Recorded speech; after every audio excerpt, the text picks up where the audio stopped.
Okay guys, welcome back to my YouTube channel. So this is the part 2 video of introduction to HRM Human Resource Management. So हम यहाँ पे इस video के अंदर जो है वो 3 ways that current HR managers add value to the organization वो डिस्कस करेंगे। इससे पहले जो है हम लोगों ने हिस्ट्री ऑफ स्लेव सर्व्स पढ़ी है और हमने इंट्रोडक्शन पढ़ा है, डेफिनेशन जिसके अंदर हमने पढ़ी है, एम्प्लॉयज़ की ज़िंदगी में के अंदर इम्पोर्टेंस पढ़ी है, पर्पस पढ़ा है, वर्क प्लेस कल्चर को किस तरह इम्पोज करता है वो पढ़ा है। और आज की ये वाली वीडियो भी बहुत ही ज़्यादा इम्पॉर्टेंट है। यहाँ से हम स्टार्ट करते हैं 3 ways that current HR managers add value to the organization. अब यहाँ पे हम सबसे पहले करेंगे employ training and development.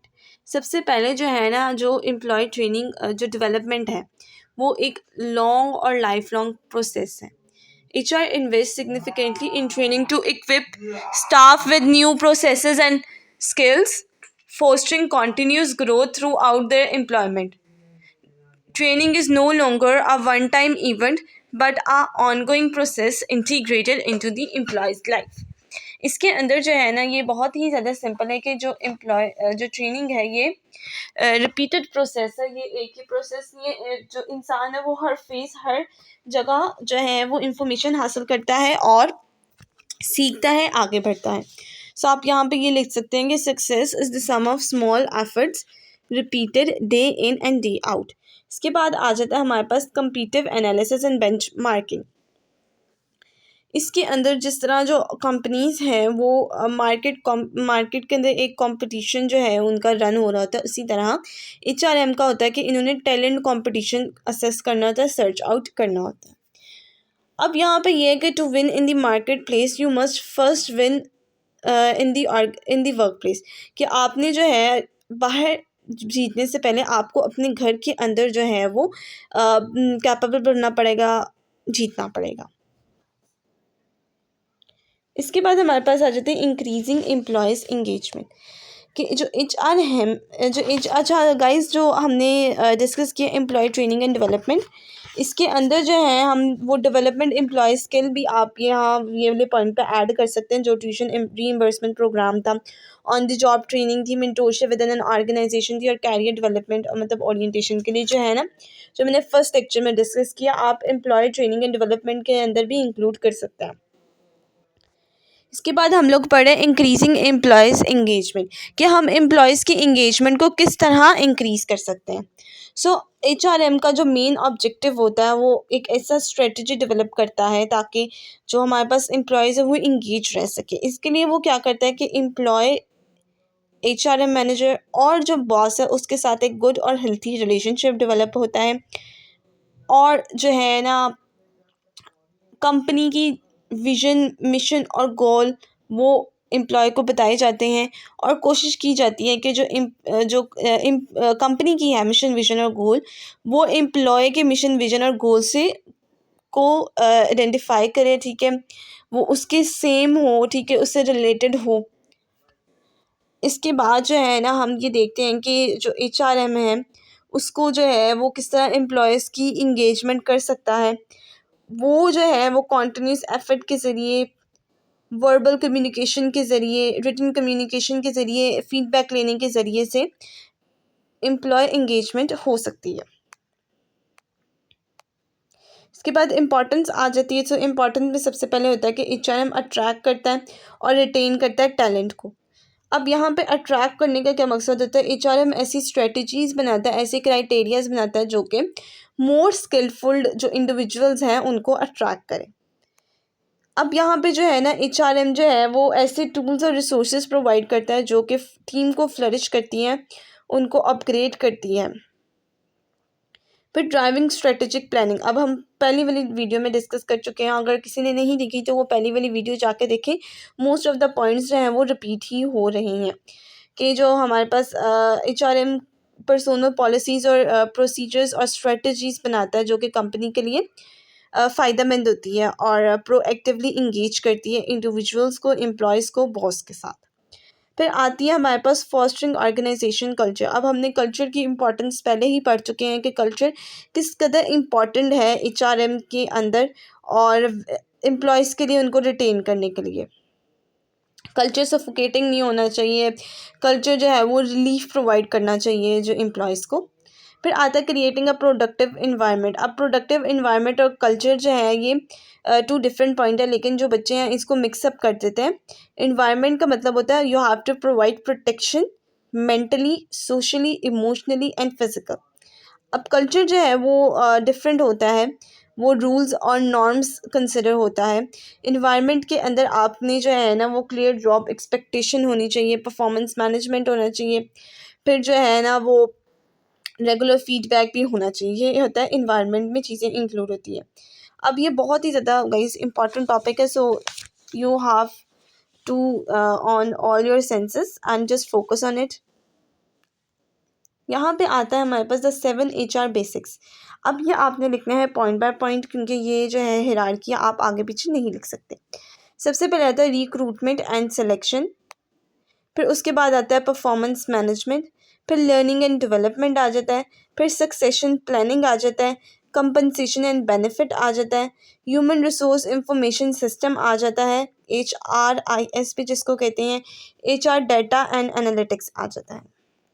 Recruitment and selection, सबसे पहले मैं आपको यहाँ पे इसका गोल बताती हूँ, फिर हम इसके जो है स्टेप बाय स्टेप डिस्कस करते हैं क्या पॉइंट्स होते हैं। अब रिक्रूटमेंट और सिलेक्शन का मतलब ये होता है, इसका गोल ये होता है कि इसने फाइंड करने होते हैं और हायर करने होते हैं best candidates for that particular job, और एक ऐसा फॉर्मेट तैयार करना होता है कि जो कि अट्रैक्ट कर सके ज़्यादा से ज़्यादा कैंडिडेट्स को। और उसके बाद क्योंकि सिलेक्शन का भी है ना, and then later focusing on evaluating and choosing the best candidates among the applicants. So it is actually the main goal of HRM. इसके बाद हमारे पास आ जाता है स्टेप्स। स्टेप्स के अंदर जो है ना हम सबसे पहले प्रिपेयरिंग डिस्कस करेंगे, फिर उसके बाद सोर्सिंग और स्क्रीनिंग डिस्कस करेंगे। प्रिपेयरिंग के अंदर अब आपने ये पॉइंट्स ना एज इट इज़ याद करने हैं। Vacancy intake with the hiring manager, फिर write job description, create job advertisement आपको क्रिएट करना है अब, ताकि जो है ना वो मोर इंडिविजुअल्स जो हैं वो अट्रैक्ट हो। फिर उसके बाद सोर्सिंग कैंडिडेट्स आ जाता है। सोर्सिंग कैंडिडेट्स के बाद checking that existing talent pool, फिर keeping the hiring manager inform. फिर हमारे पास स्क्रीनिंग आ जाता है, स्क्रीनिंग रिज्यूम्स आ जाता है, फ़ोन स्क्रीनिंग आ जाता है, giving a realistic job preview आ जाता है। फिर इसके बाद हमारे पास पॉइंट्स आ जाते हैं सिलेक्शन के। सिलेक्शन के पॉइंट्स में हम लिखेंगे the job interview and assessment references and background check, the hiring decision, job offer and contract, pre boarding and onboarding. ये थे हमारे पास रिक्रूटमेंट एंड सिलेक्शन। फिर उसके बाद परफॉर्मेंस मैनेजमेंट आ जाता है। परफॉर्मेंस मैनेजमेंट क्या होता है? It is a set of processes and system aimed at developing employees in a way that enables them to perform their job to the best of their ability. अब यहाँ पे जो है ना HRN का फोकस होता है कि वो ऐसे प्रोसेसेस और सिस्टम डेवलप करें जो कि इंडिविजुअल्स की एबिलिटी को इंक्रीज़ कर सके, ताकि वो मोर स्किलफुल बन सके। क्योंकि मोर स्किलफुल हाईली पोटेंशियल एम्प्लॉयज़ जो हैं वो ज़्यादातर जो हैं वो कंपनी को फ़ायदा पहुंचाते हैं। इसके बाद हमारे पास आ जाता है गोल। सो गोल के अंदर हमारे पास सबसे पहले आ जाता है कि जो एम्प्लॉयज़ हैं वो ऐसी स्किल्स डेवलप करें जो कि उन जो रोल्स वो परफॉर्म करें उनको एक बेहतरीन तरीके से, वो बहुत आसान तरीके से परफॉर्म कर सके। फिर to reach their highest potential, to boost their success while accomplishing the strategic goals of the organization। ये था हमारे पास थर्ड पॉइंट। फिर यहाँ पे हमारे पास आ जाती है ये यहाँ पे आप करेक्टरिस्टिक्स की हेडिंग भी दे सकते हैं। सो यहाँ पे जो है ना परफॉर्मेंस मैनेजमेंट किसका कॉम्बिनेशन है? ये वर्बल और रिटन कंपोनेंट्स का कॉम्बिनेशन है। इसके अंदर आप देखेंगे establishing clear expectations, setting individuals and objectives that align with the team and organization goal, providing different types of feedback, regular performance conversation such as performance review, performance appraisal and evaluating the result. अब वो यहाँ पे कह रहे हैं कि जो important decisions है लाइक प्रमोशन, बोनसेस और डिसमिसल्स के जो स्पेसिफिक एम्प्लॉयर्स को निकालना है या नहीं निकालना है, ये भी HRM के अंडर होने चाहिए। फिर हमारे पास L&D आ जाता है, लर्निंग एंड डेवलपमेंट। ये एक ऐसा सिस्टमेटिक सिस्टम है जो कि पीपल या इंडिविजुअल या एम्प्लॉयज़ की स्किल, नॉलेज और कॉम्पिटेंसी को इम्प्रूव करता है। इसके अंदर जो हमारे पास लर्निंग जो है वो आप ये लगा लें, एक्टिविटीज़ के अंदर क्या क्या चीज़ें शामिल होती हैं। तो यहाँ पे रीडिंग, ब्लॉग्स, आर्टिकल्स और बुक्स होती हैं, हैंड्स ऑन एक्सपेरिमेंट होते हैं, पीयर लर्निंग होती है, फिर lunch and learn session, attending seminar, conferences और वेबिनार्स। अब यहाँ से जो है ना वो लर्निंग एक्टिविटी परफॉर्म होती हैं। उसके बाद हमारे पास डेवलपमेंट एक्टिविटीज़ होती है। So activities which focus on development are coaching, job shadowing, leadership training and mentoring. इसके बाद जो है वो हमारे पास आ जाता है कि HRM जो है वो उसके अंदर जो लर्निंग एंड डेवलपमेंट है उसका बहुत ही ज़्यादा इम्पॉर्टेंट रोल है। ये लर्निंग एंड डेवलपमेंट इंडिविजुअल्स को लीडर्स बनाती हैं। फिर सक्सेशन प्लानिंग का मतलब है कि आपने हंगामी हालात के अंदर जो प्लानिंग होती है वो भी HRM पहले से तैयार रखता है कि अगर कोई एक स्पेसिफिक पर्सन है, एक इम्पॉर्टेंट पर्सन है, वो specific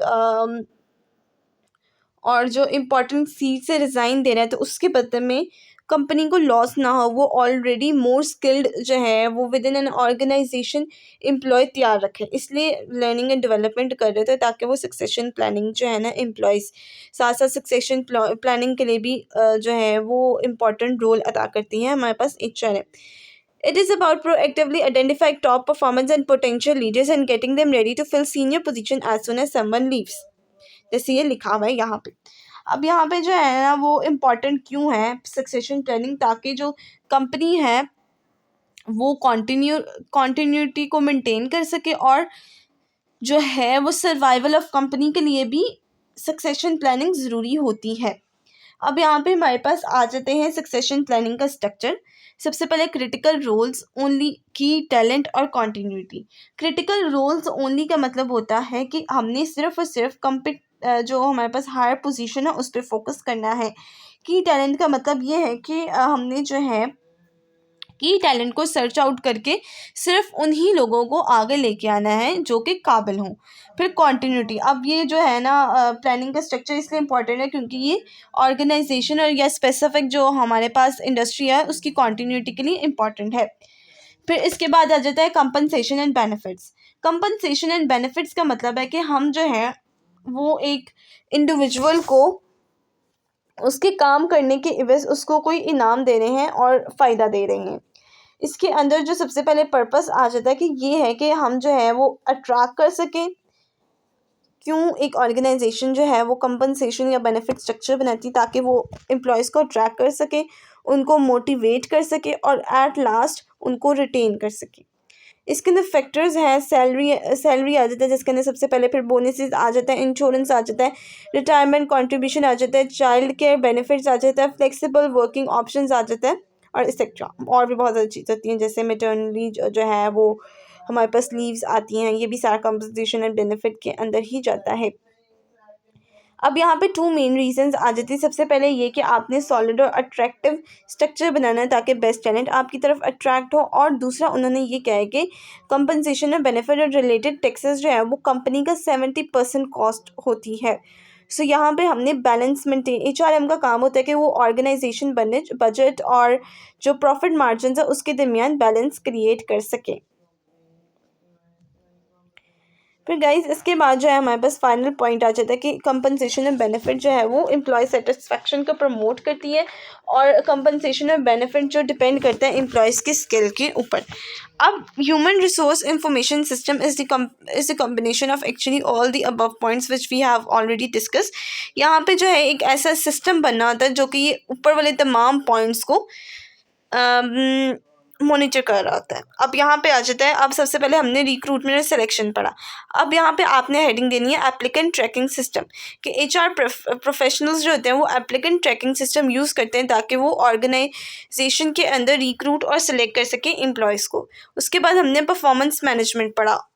HRIS performance management system generate करता है ताकि परफॉर्मेंस को हम मैनेज कर सकें एम्प्लॉयज़ की। फिर उसके बाद हमने third point learning and development पढ़ा। अब learning and development LMS system develop करता है HRIS ताकि जो है वो हम इक्वली जो है वो बजट को भी ट्रैक कर सके और ट्रेनिंग अप्रूवल्स को भी ट्रैक कर सके। फिर उसके बाद कंपनसेशन, अब यहाँ पे रोल सिस्टम होता है HRIS जनरेट करता है, जो कि कंपनसेशन और बेनिफिट्स को स्टडी करता है और देखता है कि कौन कौन किस किस काबिल है और किस मुताबिक उसको बेनिफिट देना है। अब यहाँ पे सक्सेशन प्लानिंग है कि there are tools that enables effective succession planning. इसके बाद हमारे पास जो लास्ट पॉइंट है वो HR डेटा एंड एनालिटिक्स आ जाता है। HR डेटा और एनालिटिक्स क्या होता है, इसके अंदर हम KPIs को डिस्कस करते हैं और HR मैट्रिक्स को डिस्कस करते हैं। KPIs का मतलब होता है की परफॉर्मेंस इंडिकेटर। अब डाटा को एनालाइज करना सबसे ज़्यादा इम्पॉर्टेंट होता है, जो कि HR का मेन फोकस होता है कि उसने जब तक डाटा क्या होता है कि आपने जो रॉ इन्फॉर्मेशन होती है उसको आपने ऑर्गेनाइज फॉर्म में रिप्रेजेंट करना था। अगर एक कमरा है, वहाँ पे बहुत ज़्यादा किताबें हैं और आपको जो है वो एक खुसूसन केमिस्ट्री की किताब चाहिए और आपने बहुत इधर उधर करके रखी हुई है, टाइम भी शॉर्ट है, तो आपको क्या होगा कि आप बर वक्त केमिस्ट्री की किताब ढूंढ नहीं सकेंगे। तो ये आपका जो है ये inability to manage the data है। लेकिन HRM का ये मकसद होता है कि उसने हर एक चीज़ को ऑर्गेनाइज वे में रखना होता है। आप यहाँ से ये सारे पॉइंट्स पढ़ सकते हैं। इसके बाद जो हमारा लास्ट टॉपिक है वो है ह्यूमन रिसोर्स मैनेजमेंट स्किल्स। सबसे पहले हमारे पास आ जाता है इसके पहले पॉइंट में HR स्पेसिफिक स्किल्स, जिसके अंदर HR नॉलेज होती है, एडमिनिस्ट्रेटिव एक्सपर्टीज़ होती है और एम्प्लॉय एक्सपीरियंस एक्सपर्टीज़ होती है। उसके बाद आता है बिजनेस एक्यूमेंस। एक्यूमेंस का मतलब होता है गुड एंड क्विक डिसीजंस, कि हमने यहाँ पे जो है HRM के अंदर जो ट्रेनिंग अवेलेबल है बिजनेस एक्यूमेंस की, वो होती है commercial awareness, HR strategy creation and execution, फिर एडवाइजिंग। इसके अंदर जो है वो इंडिविजुअल्स जो है ऑर्गेनाइजेशन साइकोलॉजी के अंदर जो है वो मास्टर कर सकते हैं, पढ़ सकें हैं। इसके अंदर फिर बाद में आ जाती है सॉफ्ट स्किल्स। अब जो HR मैनेजर है वो बहुत ही ज़्यादा सॉफ्ट स्किल का मालिक होना चाहिए, उसकी अच्छी कम्युनिकेशन स्किल होनी चाहिए, उसकी एक्टिव लिसनिंग होनी चाहिए और प्रोएक्टिविटी भी साथ होनी चाहिए। फिर आ जाता है digital data and literacy including. अब यहाँ पे HR रिपोर्टिंग स्किल होनी चाहिए। अब रिपोर्टिंग स्किल जो है वो बहुत ही ज़्यादा इंपॉर्टेंट होती है। जैसे जो साइकोलॉजिस्ट होते हैं वो स्पेसिफिक इन्फॉर्मेशन को कलेक्ट करने के लिए सर्विस लेते हैं, तो यहाँ पे आती है HR रिपोर्टिंग स्किल्स। फिर being analytical and data driven होना चाहिए और कमांड ऑफ टेक्नोलॉजी होनी चाहिए।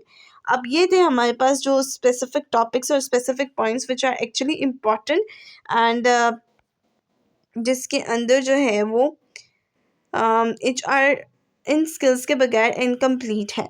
So this was all about from my side. If you have not subscribe my channel, so please subscribe my channel and like share and please press the bell icon so that you will stay updated from the upcoming videos.